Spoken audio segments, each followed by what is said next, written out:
Assalamualaikum warahmatullahi wabarakatuh. Masih bersama channel Pukul 3 Pagi.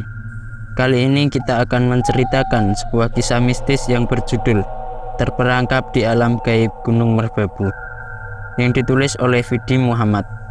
Dan sebelum kita masuk ke dalam ceritanya, buat kalian yang belum subscribe channel ini, tekan tombol subscribe-nya terlebih dahulu dan tekan tombol notifikasinya agar kalian tidak ketinggalan cerita terbaru dari Pukul 3 Pagi. Tidak usah berlama-lama, mari kita masuk ke dalam ceritanya. Ini adalah pengalaman mistis dari pendaki Gunung Merbabu. Sebut saja dia Abi, yang tanpa disengaja bertemu dengan Fitri, korin pendaki yang terperangkap di alam gaib Gunung Merbabu. Awal cerita, waktu itu Abi diajak sama temannya pergi mendaki ke Gunung Merbabu. Karena beberapa bulan yang lalu, Abi sudah menyanggupi temannya itu untuk mengantarkannya mendaki ke Gunung Merbabu. Sebut saja temannya itu adalah Budi. Kenapa Budi mengajak Abi? Karena dulu Abi sudah pernah mengajak Budi untuk mendaki ke Gunung Merbabu. Tapi waktu itu Budi tidak bisa, karena dia sedang ada pekerjaan yang memang tidak bisa ditinggalkan.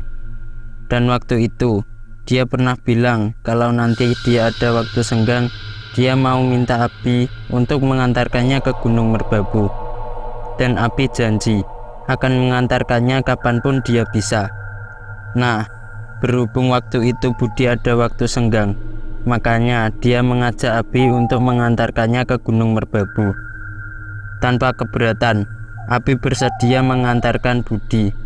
Di sisi lain, Abi juga sudah lama tidak mendaki gunung. Setelah cukup lama membahas rencana ini, mereka memutuskan untuk berangkat nanti hari Selasa 3 hari ke depan. Budi bilang dia akan mengajak satu temannya dan meminta Abi agar mengajak temannya juga, dengan tujuan agar Abi tidak berkendara sendiri nantinya. Tanpa keberatan, Abi bersedia mengantarkan Budi. Di sisi lain, Abi juga sudah cukup lama tidak mendaki. Urusan logistik dan biaya lainnya akan ditanggung oleh Budi. Budi juga meminta pada Abi untuk mempersiapkan peralatan untuknya dan temannya. Abi menghubungi satu temannya yang sebut saja dia adalah Said, dan tanpa keberatan Said mau ikut. Akhirnya deal, Budi mengajak satu temannya yang sebut saja dia adalah Alif, sedangkan Abi bersama Said. Keesokan harinya, Abi mempersiapkan semua alat-alat pendakiannya bersama Said. Jadi, mereka ini sudah punya peralatan lengkap miliknya sendiri. Sisanya, mereka nyewa buat Budi dan Alif. Singkat cerita, tibalah hari Selasa. Pagi itu, mereka berkumpul di rumahnya Budi untuk menata perlengkapan yang akan dibawa. Setelah semua peralatan sudah terbagi, mereka lekas berangkat dari tempat tinggalnya yang ada di daerah Wonosobo sekitar pukul 9 pagi dengan menggunakan motor. Abi berboncengan dengan Said, sedangkan Budi berboncengan dengan Alif. Sesampainya di daerah Magelang, mereka berhenti di sebuah toko untuk membeli logistik yang dibutuhkan. Setelah itu, mereka lanjut berkendara lagi menuju ke basecamp Gunung Merbabu via Swanting. Kenapa mereka memilih jalur via Swanting? Padahal kan banyak tuh jalur pendakian Gunung Merbabu. Karena Abi tahunya hanya jalur ini. Beberapa bulan yang lalu, Abi mendaki di jalur ini. Singkat cerita, sampailah mereka di basecamp kurang lebih pukul 1 siang. Sesampainya di situ, mereka diminta untuk mengisi formulir pendakian oleh petugas dan diberi selembar kertas yang bergambar peta untuk mencapai puncak. Setelah mengisi semua itu, mereka dibriefing oleh salah satu petugas tentang jalur yang akan dilewati. Mulai dari jangan lupa ucap salam sebelum masuk hutan, Gunung Merbabu yang terkenal dengan lembah mandingnya, hingga jangan camp sembarangan. Tempat ideal untuk camp adalah di pos 3. Setelah selesai briefing, mereka melakukan pengecekan alat pendakian. yang dilakukan oleh salah satu petugas base camp. Jadi, kalau naik Gunung Merbabu via Swanting ini diwajibkan membawa peralatan lengkap. Kalau kurang lengkap, pihak base camp tidak mengizinkan pendaki untuk naik sebelum melengkapinya dulu. Ini semua dilakukan untuk keselamatan pendaki. Setelah dicek dan semuanya lengkap, Abi bertanya pada petugas apakah hari ini banyak orang yang mendaki. Menurut petugas tidak begitu banyak, hanya ada 4 rombongan yang udah naik dari tadi pagi.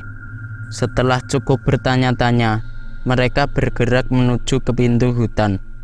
Karena jarak dari base camp menuju ke pintu hutan itu cukup jauh, mereka memutuskan untuk naik ojek.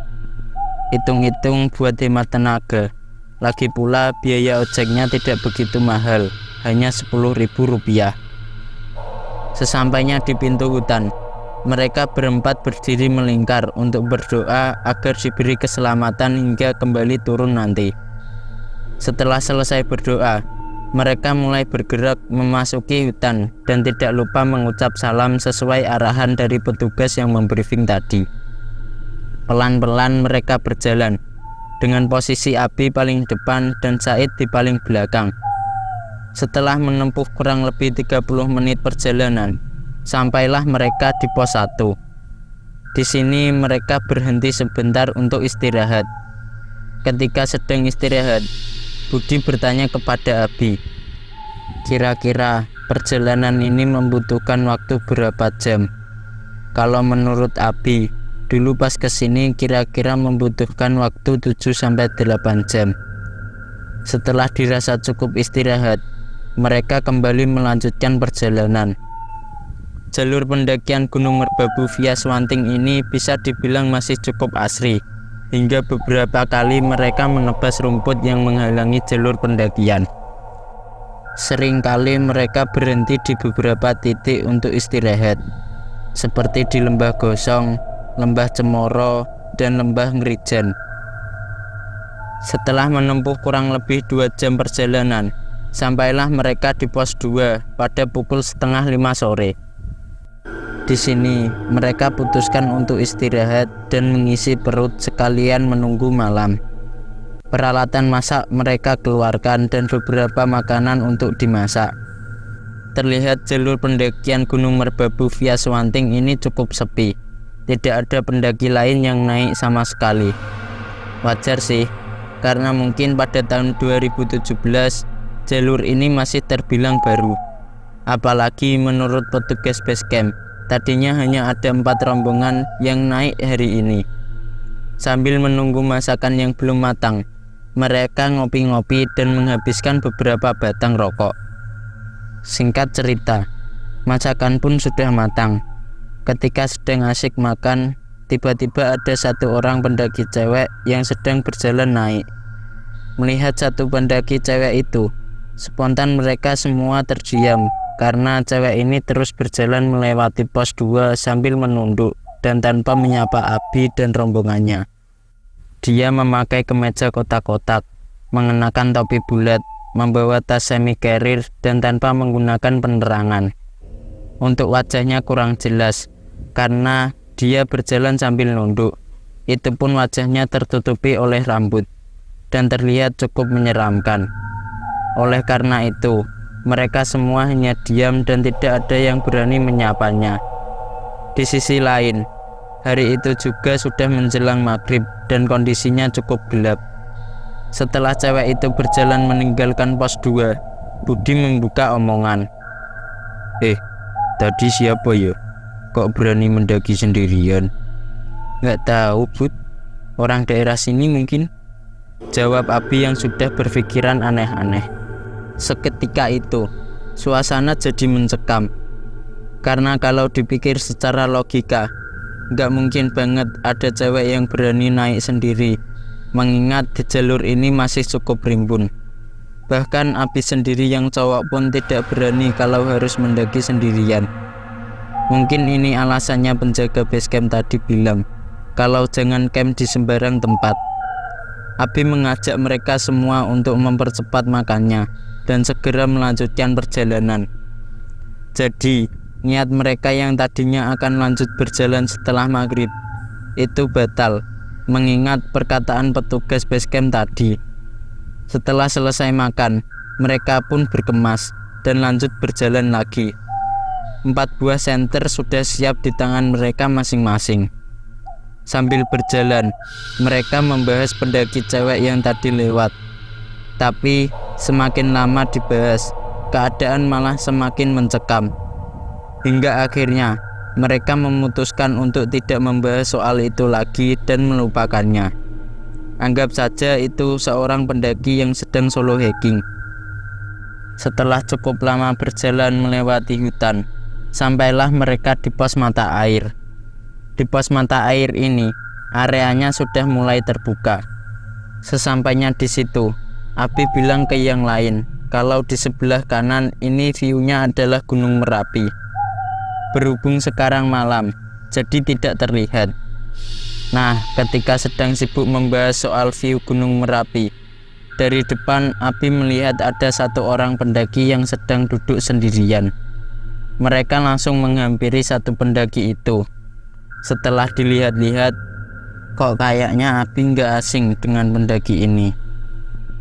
Ternyata benar, itu adalah pendaki cewek yang tadi lewat di pos 2. Karena terlihat dari baju dan topi bulat yang dipakainya. Melihat kalau dia adalah pendaki cewek yang tadi, mereka sempat takut. Karena dari tadi mereka mengira kalau cewek ini mungkin bukan manusia. Mereka kembali berpikir, gak mungkin banget seorang cewek berani mendaki sendirian, apalagi ini malam dan tanpa menggunakan penerangan. Kemudian Abi memberanikan diri untuk menyapa satu pendaki cewek itu. Loh, mbak yang tadi lewat di pos 2 kan ya? Cewek itu hanya mengangguk dengan posisi seperti orang yang sedang menahan dingin. Lalu Abi lanjut bertanya, mendaki sendiri ya mbak?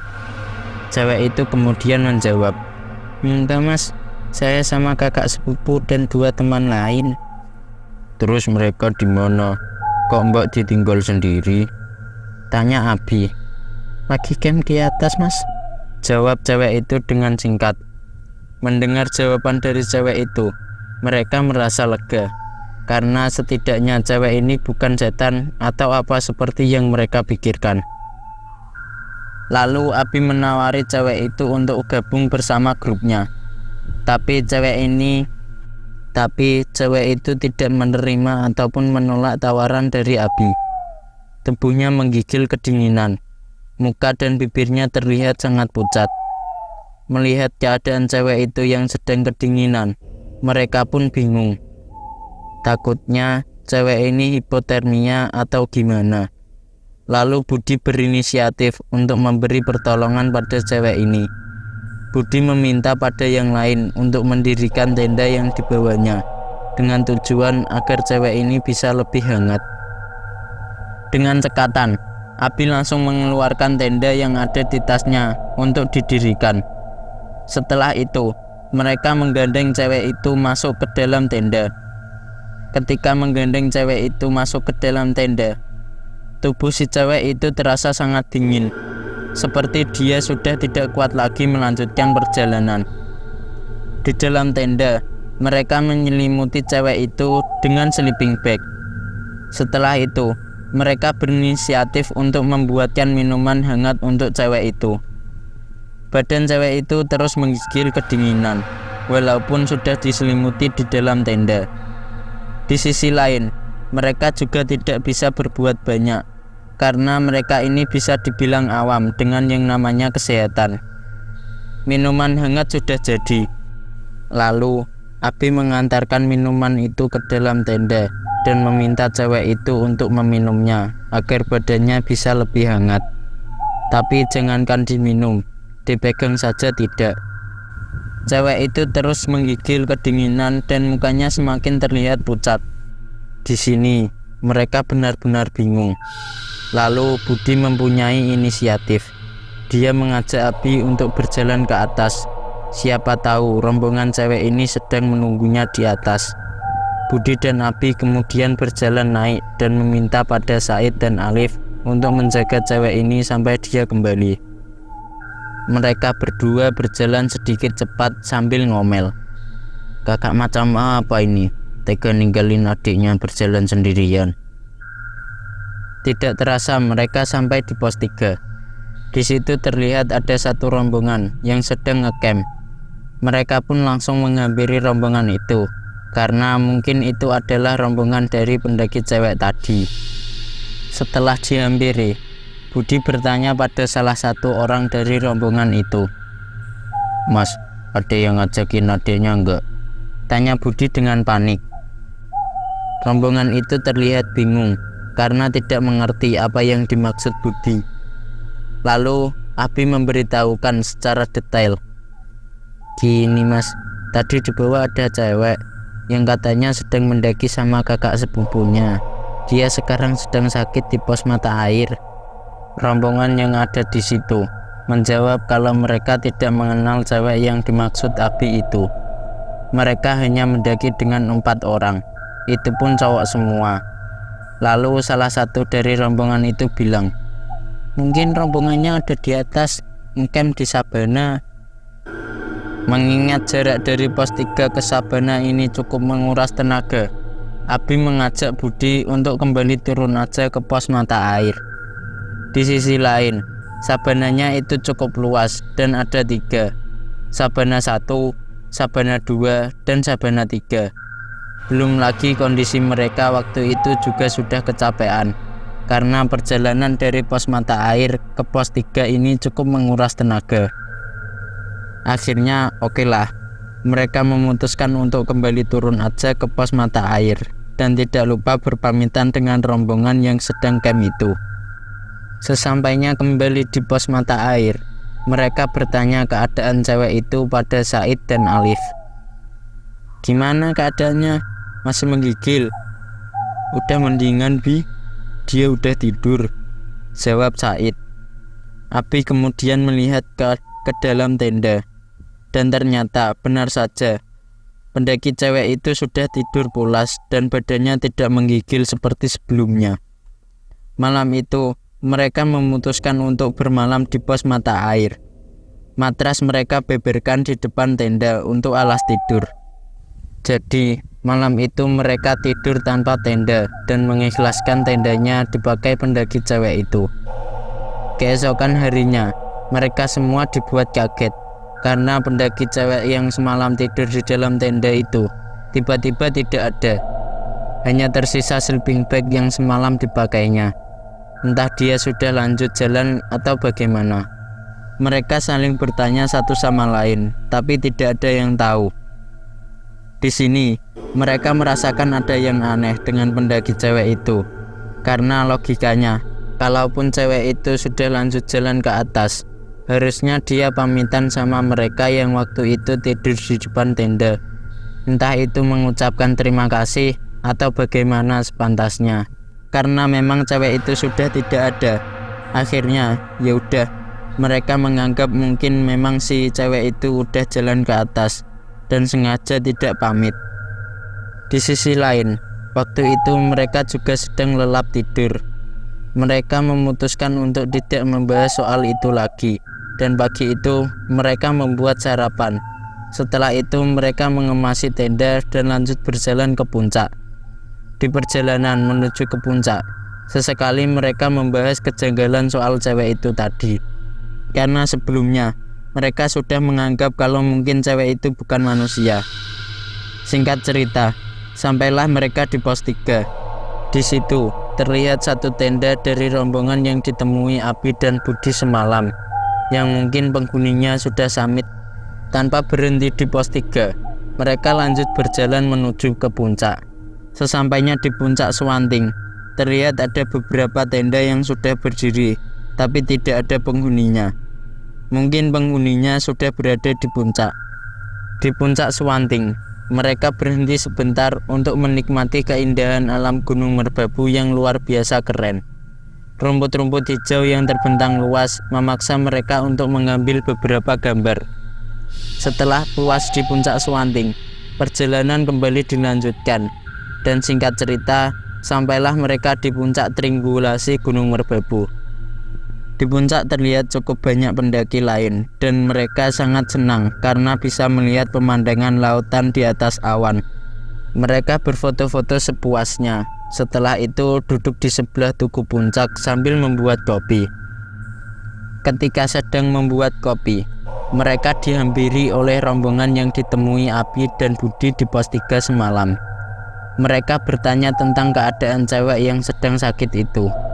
Apakah dia sudah bertemu dengan rombongannya? Mereka yang tadinya sudah melupakan tentang cewek tadi, sekarang menjadi ingat.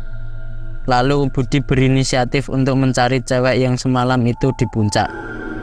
Tapi cewek itu tidak terlihat berada di puncak. Budi berinisiatif untuk bertanya pada satu persatu rombongan pendaki yang ada di puncak. Apakah ada salah satu dari mereka yang semalam mengajak seorang cewek? Lalu ada salah satu rombongan yang merespon. Dia berkata tentang ciri-ciri cewek yang dimaksud Budi itu. Dia bertanya tentang ciri-ciri cewek yang dimaksud Budi itu. Budi pun menjelaskan secara detail tentang ciri-ciri cewek itu. Dia memakai kemeja kotak-kotak dan memakai topi bulat. Mendengar penjelasan dari Budi, salah satu orang dari rombongan itu terlihat kaget. Lalu dia berkata, "Mas, ketemu cewek itu di mana?" "Di pos mata air, Mas. Semalam dia kedinginan. Terus kita diriin tenda di sana," jawab Budi. Rombongan dari pendaki itu saling melihat satu sama lain. Sepertinya mereka sedang menyembunyikan sesuatu. Tanpa memberitahu apapun, salah satu dari mereka mengajak Budi dan rombongannya untuk jalan turun bareng. Karena kebetulan rombongan itu juga turun via jalur Suwanting. Di perjalanan turun dari puncak, mereka berkenalan dan tanya tempat tinggal dengan rombongan itu. Mereka ada 4 orang. Sebut saja salah satunya adalah Irul. Lalu Abi bertanya ke Irul, "Mas, kenal dengan pendaki cewek itu? Emangnya sampean ketemu cewek itu di mana?" Tanya balik Irul. "Di pos mata air, Mas, semalam.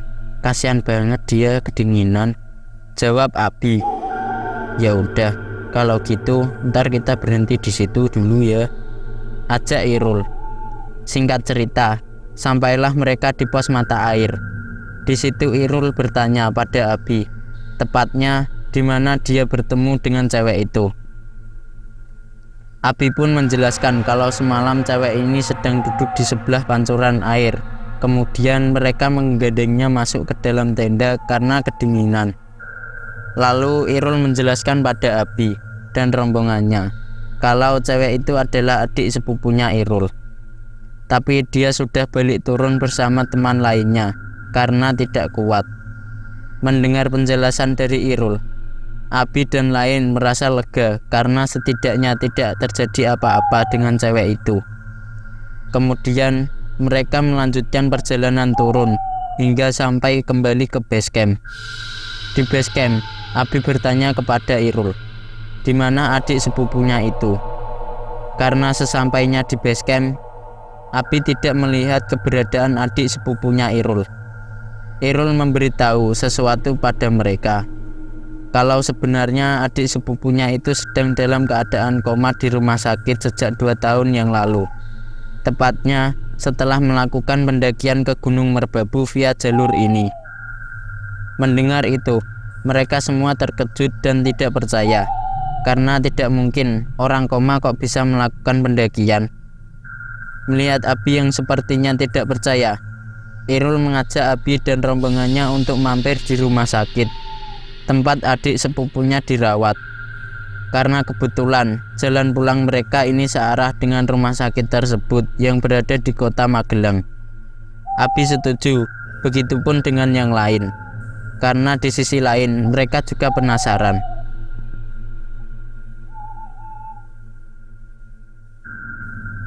Pulanglah mereka dari base camp menuju ke rumah sakit tersebut.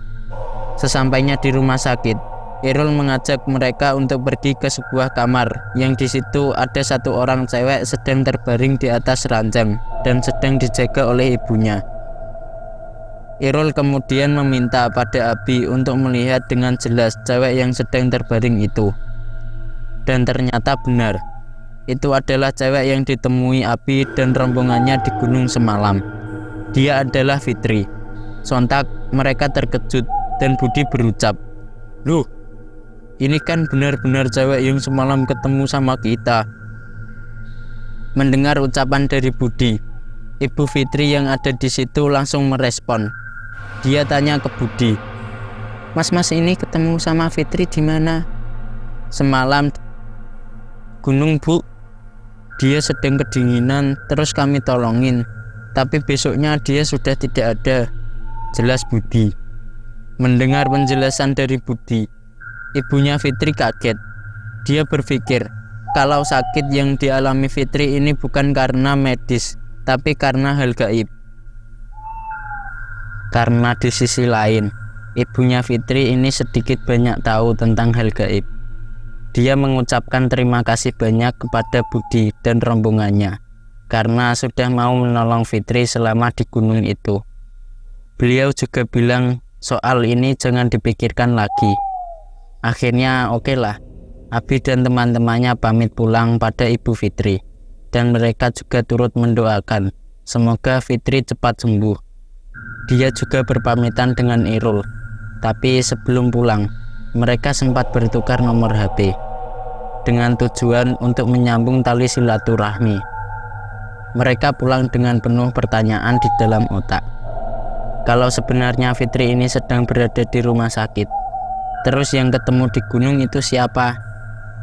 Singkat cerita, sampailah mereka di rumah masing-masing. Beberapa hari kemudian, tiba-tiba Abi mendapatkan telepon dari Irul dan mengajaknya untuk naik ke Gunung Merbabu lagi dengan alasan ada hal yang penting, dengan catatan hanya berdua saja.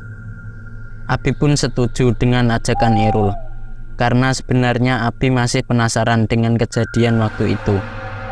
Dia berpikir mungkin ini ada hubungannya dengan kejadian itu. Kemudian mereka menentukan hari kapan mereka akan berangkat, dan mereka memutuskan untuk berangkat 2 hari ke depan. Singkat cerita, tibalah hari pemberangkatan. Mereka sepakat untuk bertemu di kota Magelang. Setelah bertemu, Abi bertanya kenapa tiba-tiba Irul mengajak ke Gunung Merbabu lagi. Di sini Irul menjelaskan, "Jadi gini, Bi. Setelah kejadian di gunung itu, ibunya Fitri pergi ke orang pintar untuk menanyakan perihal anaknya. Dan menurut orang pintar itu, jiwa Fitri ini sedang terperangkap di Gunung Merbabu dan tidak bisa pulang. Aku diminta Ibu Fitri untuk membebaskannya.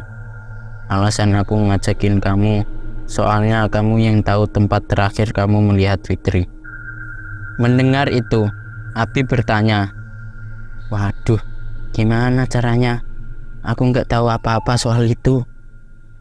"Udah, ikut aja. Cuma nemenin aku kok," jawab Irul. Karena merasa empati dengan keadaan Fitri, Abi pun mau, dan berangkatlah mereka berdua ke Gunung Merbabu. Tapi pendakian mereka kali ini bisa dibilang bukan pendakian gunung biasa, melainkan pendakian spiritual dengan misi membebaskan jiwa Fitri yang terperangkap di Gunung Merbabu itu. Mereka berangkat dari Magelang menggunakan motor Irul. Selama di perjalanan, ada rasa takut yang dirasakan Abi, karena sebelumnya dia belum pernah melakukan hal-hal spiritual seperti itu, apalagi di gunung. Tapi dia sudah mempercayakan semua itu pada Irul, karena mungkin Irul lebih berpengalaman di bidang itu. Singkat cerita, sampailah mereka di base camp Gunung Merbabu via Swanting. Mereka tidak membawa tas carrier milik Irul. Mereka tidak membawa perbekalan banyak, karena memang pendakian kali ini bukan untuk ke puncak. Mereka hanya membawa 1 tas carrier milik Irul, sedangkan tas milik Abi ditinggal di rumahnya Irul. Di pos mereka sempat ditanya oleh petugas, karena waktu itu petugas masih ingat dengan mereka yang 2 minggu lalu mendaki di sini. "Perasaan kalian habis dari sini ya?" ucap penjaga pos. "Iya Pak, pada minggu yang lalu. Ketagihan, makanya pengen naik lagi, jawab Irul. Irul sengaja tidak memberitahukan tujuan mereka pada penjaga pos, karena takutnya tidak boleh naik atau yang lain. Setelah menyelesaikan pendaftaran, mereka langsung memulai pendakian. Pendakian dimulai dari pukul 4 sore dari pintu hutan. Di awal-awal perjalanan, masih belum ada yang aneh. Sesekali Abi bertanya kepada Irul tentang tujuan ini, dan Irul hanya menjawab, "Udah, tenang aja. Nanti kita bakal dibantuin orang pintar yang aku ceritain tadi." Irul kemudian bertanya pada Abi tentang pengalamannya mendaki gunung selama ini, dengan tujuan agar Abi tidak memikirkan soal itu lagi. Abi pun menceritakan semua pengalamannya ketika mendaki, termasuk pendakian pertamanya ke gunung ini. Singkat cerita, sampailah mereka di pos 1. Di pos 1 ini, entah kenapa tiba-tiba Abi mempunyai firasat yang tidak enak, seperti akan terjadi sesuatu pada dirinya. Tapi mengingat perkataan Irul tadi, dia berusaha untuk tenang dan menganggap mungkin itu cuma perasaan saja. Di pos 1 mereka tidak lama, hanya sekedar minum untuk membasahi tenggorokan. Kemudian lanjut berjalan lagi menuju ke pos 2. Di perjalanan menuju ke pos 2, firasat tidak enak yang dirasakan Abi tiba-tiba semakin kuat. Sebenarnya Abi tidak ingin memikirkan hal itu, tapi nggak tahu kenapa di dalam diri Abi ini ada rasa takut yang sebelumnya belum pernah dirasakannya. Sambil berjalan, Abi gugup. Otaknya terus memaksa untuk memikirkan hal-hal yang negatif. Di tengah-tengah kegugupannya, tiba-tiba Irul bertanya, "Bi, kamu kenal sama yang namanya Tika enggak? Dia juga Wonosobo katanya." "Enggak tuh, emangnya Wonosobo daerah mana?" tanya Abi balik. "Kurang tahu sih. Dulu aku pernah ketemu sama dia di Gunung Sindro, dan dia bilang anak Wonosobo," jelas Irul. "Waduh, kalau itu aku kurang tahu. Emangnya kenapa?" tanya Abi. "Orangnya cantik loh. Kirain kamu kenal," jawab Irul. Pertanyaan itu sengaja dilontarkan pada Abi untuk mengalihkan pemikirannya. Sepertinya Irul tahu kalau Abi ini sedang gugup. Obrolan mereka kemudian mengarah ke cewek. Sesekali Irul tanya, "Kamu udah punya pacar belum? Kapan rencana nikah?" dan lain-lain. Abi pun bilang kalau dia belum punya pacar dan belum ada rencana untuk menikah. Orang kerjaan aja dia masih serabutan. Karena cukup asik mengobrol, tidak terasa sampailah mereka di pos 2, tepat waktu maghrib. Di pos 2, Irul mengajak Abi untuk istirahat. Intinya dia mengajak Abi untuk nyantai-nyantai dulu. Peralatan masak dikeluarkan untuk membuat mie instan dan kopi. Kemudian mereka menikmatinya sambil berbincang-bincang, hingga pada akhirnya Abi bertanya pada Irul di mana mereka akan bermalam. Menurut Irul, malam ini mereka akan ngecamp di pos mata air, karena disitulah Abi pernah bertemu dengan Fitri. Abi pun hanya menurut, meskipun sebenarnya dia masih menyimpan rasa tidak enaknya itu. Setelah cukup puas istirahat, Irul mengajak Abi untuk lanjut perjalanan menuju ke pos mata air, tempat di mana Abi pernah bertemu dengan Fitri. Setelah berkemas, perjalanan pun kembali dilanjutkan tepat pukul 7 malam. Di perjalanan menuju ke pos mata air ini, seringkali Abi merasakan ada yang aneh di sekitarnya. Ketika berjalan di antara semak-semak yang cukup rimbun, sayup-sayup mendengar ada suara banyak orang yang sedang beraktivitas. Seakan-akan dia ini sedang berjalan di tengah-tengah keramaian. Tapi tidak nampak satu orang pun. Merasa kalau ini aneh, Abi bertanya pada Irul, "Rul, kamu dengar kayak ada suara orang enggak?" "Enggak, mana ada orang di hutan kayak gini. Atau mungkin suara orang yang sedang ngecamp," jawab Irul. Melihat kalau Irul tidak mendengar suara ini, Abi berpikir, masa iya ya, Irul nggak dengar suara ini, padahal ini jelas banget loh. Abi tidak melanjutkan pertanyaannya, karena dia berpikir kalau mungkin Irul juga mendengar, tapi dia tidak bilang padanya, alias bohong. Mereka pun terus berjalan. Semakin jauh berjalan, suara keramaian itu terdengar semakin jauh. Tapi kali ini ada sesuatu yang lebih aneh lagi. Abi merasa kalau perjalanannya ini ada yang mengikuti. Abi yang waktu itu berjalan di belakang, seringkali dia menoleh ke belakang, tapi tidak terlihat ada siapapun. Hingga akhirnya terdengar ada suara di belakangnya. Seperti suara langkah kaki yang berjalan di semak-semak.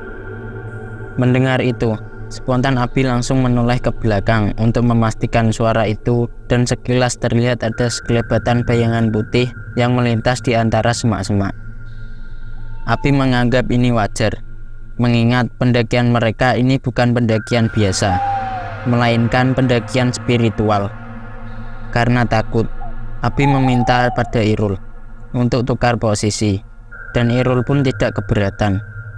Sekarang Abi di depan dan Irul di belakang. Tapi sesekali Abi masih melihat sekelebatan bayangan putih itu di depan.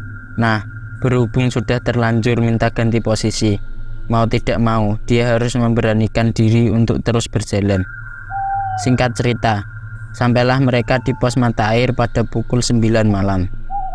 Sampai di situ, mereka langsung mendirikan satu tenda yang dibawa oleh Irul. Setelah tenda sudah berdiri, mereka langsung membuat kopi untuk menghangatkan tubuh, karena malam itu suhunya cukup dingin.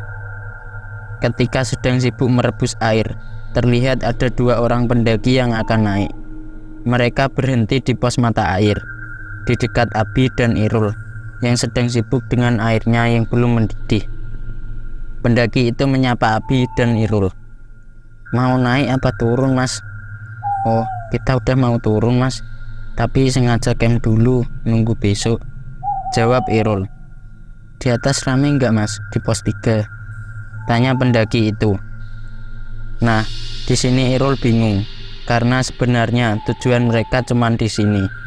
Dia sengaja berbohong agar pendaki ini tidak tahu dengan tujuannya. Lalu Abi menyahut, "Lumayan, Mas, sampean mau camp di sana? Rencananya sih gitu," jawab pendaki itu. "Oh iya, mending di sana aja, lebih ideal tempatnya," sahut Irul. Irul berharap mereka pendaki ini tidak ngecamp di sini, karena itu akan menggagalkan niat mereka. Akhirnya pendaki itu memutuskan untuk lanjut berjalan dan ngecamp di pos 3. Kopi pun sudah siap diminum. Sambil meminum kopi, Abi bertanya, "Rul, kita harus ngapain sekarang?" "Sabar, tunggu nanti agak malaman," jawab Irul. Abi yang tidak tahu apa-apa hanya menurut. Di situ mereka santai-santai sambil menikmati kopi dan rokok. Irul kemudian meminta Abi agar menceritakan kejadian saat bertemu dengan Fitri di sini. Lagi bercerita banyak, mulai dari dia melihat Fitri yang berjalan dari pos 2 hingga melihat Fitri yang sedang duduk seperti menahan dingin, hingga akhirnya dia menolongnya. Setelah cukup lama ngobrolin tentang Fitri, tidak terasa waktu sudah menunjukkan pukul 10 malam. Irul mengajak Abi untuk mencari kayu untuk digunakan sebagai api unggun. Mereka pun pergi mencari kayu, setelah itu meminta Abi untuk menyalakan kayu itu. Ketika sedang sibuk menyalakan api, terlihat Irul seperti melempar sesuatu ke dalam api tersebut, dan Abi tahu apa itu. Setelah api sudah menyala, mereka melanjutkan minum kopi sambil ngobrol-ngobrol di dekat api. Tidak lama setelah itu, tiba-tiba Abi mencium bau yang aneh dari api tersebut. Baunya ini seperti kemenyan. Abi pun bertanya kepada Irul, "Rul, kamu cium bau kemenyan gak?" "Iya, tadi aku masukin kemenyan ke dalam api, soalnya itu syarat dari orang pintar." Tidak lama kemudian, angin berhembus cukup kencang. Bersamaan dengan itu, tiba-tiba Abi merasakan merinding yang luar biasa. dan pundaknya terasa panas dan semakin berat, membuat posisi duduknya membungkuk karena tidak kuat menahan berat di pundaknya. Tidak lama kemudian, terasa seperti ada yang menarik tubuhnya dari belakang dengan sangat kencang, hingga membuat Abi tidak sadarkan diri. Sadar-sadar, tiba-tiba dia ini sedang berada di sebuah ruangan yang sangat kumuh. Temboknya penuh dengan lumut dan dia tidak tahu. Dan dia ini sedang berada di dalam jeruji. Jadi, posisinya Abi ini sedang dikurung di dalam jeruji tersebut. Spontan, Abi kaget. Dia langsung duduk dan mengamati keadaan sekitar. Terlihat tempat ini seperti di dalam gua. Ketika sedang sibuk mengamati keadaan, dari kejauhan terlihat ada jeruji lain yang di dalamnya juga terdapat orang yang sedang dikurung. Dia kemudian berdiri dari duduknya untuk melihat lebih jelas lagi orang yang dikurung itu. Dia cewek, sedang termerenung, memakai baju kotak-kotak dan mengenakan topi bulat yang tidak lain. Dia adalah Fitri. Spontan, dia pun langsung teriak memanggil Fitri dan Fitri meresponnya. Di sini Abi bingung, kenapa dia bisa berada di tempat ini. Kemudian dia berjalan mendekati jeruji dan dia memegangnya. Jeruji ini terbuat dari besi. Lantas bagaimana caranya Abi bisa keluar dari tempat ini? Dia mencoba merenggangkan besi jeruji itu, dan ternyata besi itu tidak sekeras yang dia pikirkan. Dengan mudah, Abi bisa merenggangkan jeruji itu, dan dia pun bisa keluar. Setelah keluar, dia menghampiri jeruji yang mengurung Fitri, kemudian dia berkomunikasi. "Kamu Fitri bukan?" "Benar, kamu kok tahu?" "Aku juga nggak tahu. Tadi aku sama kakakmu yang katanya mau bebasin kamu, tapi tiba-tiba ada di sini. Kalau gitu, bantuin aku keluar dari sini, Mas." Abi coba melihat jeruji yang mengurung Fitri. Terlihat jerujinya ini sama dengan jeruji yang mengurungnya tadi. Kemudian Abi berinisiatif untuk merenggangkan jeruji tersebut, dan ternyata tidak keras sama seperti tadi. Setelah direnggangkan, Fitri langsung keluar. Kemudian mereka berdua jalan mengelilingi tempat itu, hingga akhirnya mereka melihat ada sebuah cahaya yang mungkin itu pintu keluar dari tempat ini. Mereka berjalan dengan sangat pelan, mendekati cahaya tersebut sambil mengamati keadaan sekitar. Suasananya sangat sepi, tidak ada tanda-tanda kehidupan. Setelah dekat dengan cahaya itu, ternyata benar itu adalah sebuah pintu keluar dari tempat ini. Mereka pun segera berjalan keluar, dan sampainya di luar, ternyata ada banyak sosok yang sangat menyeramkan, seperti sedang menghalangi perjalanan mereka. Ada yang tinggi besar, ada yang rambutnya panjang, matanya lebar, tangannya panjang sampai ke tanah, macam-macam. Melihat semua itu, Abi takut, apalagi Fitri. Dia menyembunyikan pandangannya di punggungnya Abi. Semua sosok itu menatap tajam ke arah mereka berdua, seakan-akan mereka ini menyimpan amarah. Tidak lama kemudian, sebagian dari sosok itu berjalan mendekati Abi dan Fitri, hingga membuat mereka berdua takut. Mereka berniat untuk lari dan masuk ke dalam gua, tapi ketika mereka membalikkan badan, mereka dihadang oleh sosok yang berpakaian kerajaan, bermahkota emas, badannya tinggi besar, dan membawa senjata berupa pedang. Mereka pun bingung harus lari kemana lagi. Di sela-sela kebingungan, sosok yang berpakaian kerajaan itu berucap kepada Abi, "Kamu tidak usah takut, nak. Lihatlah itu," ucap orang itu sambil menunjuk ke arah sosok yang menyeramkan tadi. Kemudian pria yang berpakaian kerajaan itu maju beberapa langkah hingga posisinya sejajar dengan Abi dan Fitri. Sosok yang menyeramkan itu semakin mendekat. Kemudian yang berpakaian kerajaan itu menghentakkan kakinya ke tanah sebanyak 3 kali. Hentakan yang pertama membuat sosok yang menyeramkan itu kocar-kacir. Hentakan yang kedua membuat mereka semua roboh. Hentakan yang ketiga Semua sosok menyeramkan itu tiba-tiba hilang. Melihat kejadian ini, Abi dan Fitri terkejut. Seakan-akan mereka ini tidak percaya dengan apa yang sudah dilihatnya barusan. Setelah itu, pria yang berpakaian kerajaan itu berucap, "Sudah, pulanglah. Sini bukan alammu." Abi pun berpikir, karena dia tidak tahu di mana jalan untuk pulang. Dia kemudian bertanya pada pria yang berpakaian kerajaan itu, "Bagaimana cara kami bisa pulang?" Pria itu mengulurkan tangannya dan meminta mereka berdua untuk memegang telapak tangannya. Abi dan Fitri pun menuruti. Setelah memegang telapak tangan pria itu, mereka berdua ditarik sekencang-kencangnya hingga mereka ini terlempar, dan pandangan Abi disilaukan oleh sebuah cahaya yang terang sehingga dia tidak bisa melihat apa-apa. Tidak lama kemudian, pandangan menjadi gelap dan Abi melihat Irul sedang panik. "Bi, kamu gak apa-apa?"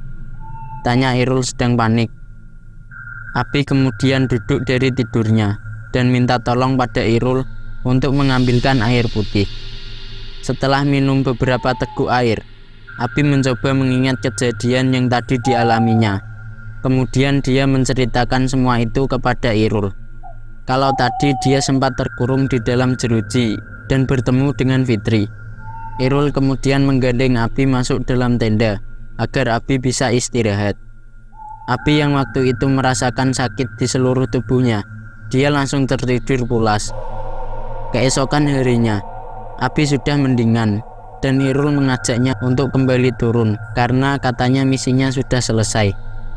Tanpa sarapan, mereka lekas mengemasi tenda dan langsung berjalan turun. Di perjalanan turun, Abi masih terus memikirkan kejadian yang semalam dialaminya. Dalam hati dia bilang, "Semalam aku ini di mana? Dan siapa pria yang berpakaian kerajaan itu?" Singkat cerita, sampailah mereka kembali di base camp. Tanpa lama-lama lagi, mereka langsung berkendara pulang. Di perjalanan menuju ke Magelang, mereka sempat mampir di warung untuk sarapan. Ketika berada di warung makan, Irul menjelaskan semuanya kepada Abi tentang kenapa dia mengajak Abi dalam misi ini. Mendengar itu, Abi sedikit tidak percaya karena dia merasa tidak punya kelebihan apa-apa. Setelah selesai makan, mereka menuju ke rumah sakit tempat Fitri dirawat. Di rumah sakit, ternyata Fitri sudah siuman. Dia sedang menangis sambil memeluk ibunya. Melihat kedatangan Abi dan Irul, ibunya Fitri menghampiri mereka dan langsung memeluk Abi sambil mengucapkan terima kasih sebanyak-banyaknya sambil meneteskan air mata. Abi yang tidak tahu apa-apa pun bingung. Lalu ibu Fitri mengajak Abi untuk duduk di sebelah kursi dan menjelaskan tentang semua ini kepada Abi. Bahwasanya dia sengaja meminta Irul untuk mengajaknya pergi ke gunung itu karena menurut orang pintar yang didatanginya, Abi mempunyai kodam pendamping yang kuat dan itu bisa membebaskan jiwa Fitri dari alam gaib. Mendengar penjelasan itu, Abi malah semakin heran. Apa mungkin yang dimaksud ibunya Fitri itu adalah pria yang memakai baju kerajaan? Ibunya Fitri kemudian mengambil sebuah kotak dan diberikan kepada Abi sebagai tanda terima kasih. Dibukalah kotak itu sama Abi, dan ternyata isinya adalah sejumlah uang yang cukup banyak. Karena merasa tidak pantas menerima itu, Abi pun menolak. Tapi ibunya Fitri tetap memaksa Abi agar menerimanya, karena kalau tidak dia sudah menggagalkan niat orang yang mau sedekah. Terpaksa, Abi pun menerimanya. Dan dia ikut senang karena Fitri sekarang sudah siuman. Abi berpamitan kepada ibu Fitri dan Irul untuk kembali pulang. Di perjalanan pulang, Abi terus memikirkan apa yang sudah dikatakan oleh ibu Fitri tadi. Sesampainya di rumah, dia menemui ibunya dan memberikan barang pemberian ibu Fitri tadi pada ibunya. Setelah itu, dia bertanya. Ibunya Abi membuka kotak itu. Melihat isi di dalamnya, beliau kaget melihat uang sebanyak itu. Lalu beliau bertanya pada Abi, dari mana dia mendapatkan uang ini. Abi pun menjelaskan kalau ini tadi diberi sama seseorang sebagai tanda terima kasih karena dia sudah membebaskan anaknya dari alam gaib, serta menjelaskan apa yang sudah dikatakan Ibu Fitri, kalau Abi punya kodam yang kuat. Nah, di sini Ibu Abi menceritakan yang sebenarnya tentang keluarganya, bahwasanya keluarga ini masih ada keturunan darah biru dari seorang raja yang ternama. Pantas saja, waktu itu ada pria berpakaian kerajaan yang menolongnya. Mungkin itu adalah raja yang dimaksud ibunya. Setelah mendengar penjelasan dari ibunya, Abi pun langsung mandi, setelah itu istirahat. Beberapa minggu kemudian, dia dihubungi oleh Irul dan mengajaknya nongkrong di sebuah tempat di dekat tempat tinggalnya. Berangkatlah Abi ke tempat tersebut. Sesampainya di sana, terlihat Irul bersama seorang cewek yang tidak lain dia adalah Fitri. Terlihat Fitri sudah kembali sehat dan terlihat sangat cantik. Berbeda dengan Fitri yang waktu itu masih berada di rumah sakit. Di situ mereka ngobrol banyak dan Fitri juga mengucapkan terima kasih banyak kepada Abi karena sudah menolongnya hingga dia bisa jadi seperti sekarang. Tali silaturahmi kemudian terjalin antara Abi dan Fitri, sehingga membuat mereka semakin dekat. Mereka lebih sering chattingan, sering keluar bareng, hingga akhirnya kalian pikir sendiri.